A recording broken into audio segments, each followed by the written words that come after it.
Hi, so today I'm recording several videos from the Botanical Gardens in Kuala Lumpur. For those who can see me, beautiful place, isn't it? If you can't see me, go and check out the video.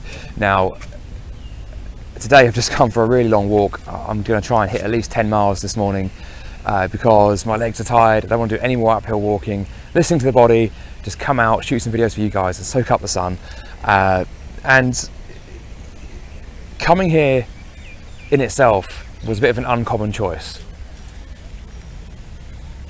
It would seem that going on holiday for more than 2 weeks, if you work in the corporate world, is somewhat of a uncommon choice. All right for some, isn't it? As they say. Going away for an extended period of time might even be an uncommon choice. Say a gap year, or hey, maybe you've worked a job, as it were, for a number of years. Maybe you've even sold a company, running a business, and you've gone away for several months, an extended period of time. That's a bit of an uncommon choice. Going fully fledged digital nomad, making money on the move, that is an uncommon choice. Still an uncommon choice, but there's a lot of people doing it. And by God, I'm glad I did. I'm so glad that I stopped paying attention to what was merely expected of me. Talking specifically about a job here, let's say, working 9 to 5, commuting every day, wearing clothes I didn't want to wear just to show myself that I was willing to wear a tie and undergo a pointless level of discomfort purely to show a master that I was willing to serve him. Now, having broken out of that, doing what was right for me, my business is making more money. That's the first metric, right? If we're going to look at any metrics of success, okay, well, the business is making more money and I'm working fewer hours. What's that about? Secondly, I'm way healthier. I've got way more time to train, way more freedom over my diet choices, body fat lower than it was when I was at work.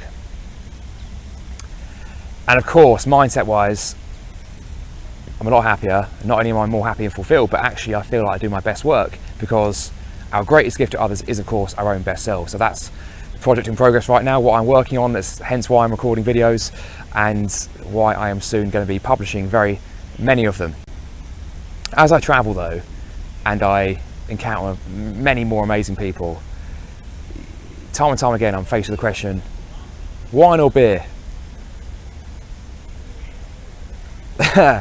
Which, if you're around someone's house, obviously, you know, you kind of got to make a judgment as to whether or not it would be rude to sort of say neither, thank you very much, or whether you might have to then go and choose one. And it really depends on many things. Depends on your boundaries, first of all, your life first boundaries. How many drinks per week, if any, can you afford to have in consideration of your bank account and your well-being?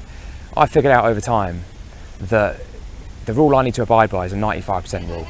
In other words, if I eat more than 5% of food being, say, like refined sugars, alcohols, refined carbohydrates, then that means I end up in a position that I'm just not happy with. My identity gets eroded away. I can train twice a day, however I like, and still be not in good shape.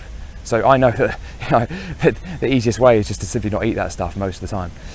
But I love to eat it sometimes. That's hence the 5% rule. So when I'm put in a situation where, you know, I go out to bars or clubs probably at least once a week, usually maybe twice a week, and I'm faced in an environment where the alcohol is flowing and pretty much everyone around me is drinking, and I don't want to drink. And so usually you get the question, you know, like, why aren't you drinking? Why aren't you drinking? Like, that's just crazy. Like, everyone drinks, go on, have a drink. And the social pressure starts to kick in. Go on, have a drink, we're all drinking. And you start getting interrogated about it. And often it's like the same people who would appear open-minded and liberal and have very what would be known as liberal views in other respects, like racism's bad, you know, sexism's bad, are the same people that say, everyone fucking drinks, go on man, have a drink. They're the same people saying this stuff. We've got to think in terms of both specifics and principles here. We've got to embrace that we live in a long tail world. And we live in a world that's full of opportunity whereby we can literally live whatever kind of life we want. We don't have to spend 40 hours a week at work anymore. There is a choice to do something completely different. And so, take, say, 150 years ago, in the Victorian times, or even before that, there probably wasn't much choice on how to spend your time as there is today. You know, go down the local taverna, the local inn, and drink mead and ale with your buddies. That was pretty much it. You know, if you were born with the genetics of a genius level software programmer 200 years ago, you would have had very little choice, right? You would not have gone and started programming computers. You would have been forced to do what everyone else was doing, pretty much. And so, completely new level of opportunity these days. People need to move on. We need to understand this social pressure, social normalization surrounding things like not traveling, drinking, because that's just what you do, spending the money on the drink, hyperinflated prices, hyperinflated taxes, and not to mention the cost on your body. Hey, look, I love a drink as much as the next guy, but there's a point of diminishing returns for me and for everyone. The point may be different for everyone else, at which more alcohol means less well-being for me. And so we need to understand this pressure is the very same pressure that has governed how people spend their time and continues to govern how people spend their time. The fact that they still go, many people are still going into this corporate environment where they're trading their time for money, where they're spending 95% probably, if it's anything like the ones I've known, on things of their time on things that simply don't need doing, like processes that just serve no purpose other than to give otherwise idle people to do something with their time. So that same pressure, which has essentially got people in prison because they're doing things that aren't necessary, is the same pressure that is causing us to not make the life choices outside of work that actually we need to make in order to live fulfilled, to live life first, to live a life true to ourselves. And guess what, guys? When you start making these firm decisions and setting your boundaries as to what you are and aren't willing to tolerate, what you aren't willing to tolerate in your life, how much alcohol are you willing to drink, if any? How much time are you willing to spend with work? How much time can you reasonably spend away from your family whilst your kids grow up? Once we're very firm about that, once we bounce that issue, we understand, okay, some of this stuff's good for me. Some work is good for me. Some alcohol is good for me. But beyond a certain point, I'm actually losing more than I'm gaining. Once we understand where that point lies, and it may be a qualitative thing. It may be that I am never going to try crack cocaine, right? For example, that's probably a fairly laudable qualitative boundary you might want to set yourself. Once we understand what those are, making the decision and taking action is just mere tenacity. It's just easy. It's a peculiar thing that starts to happen. It can be somewhat, in a mild way, a little bit divisive.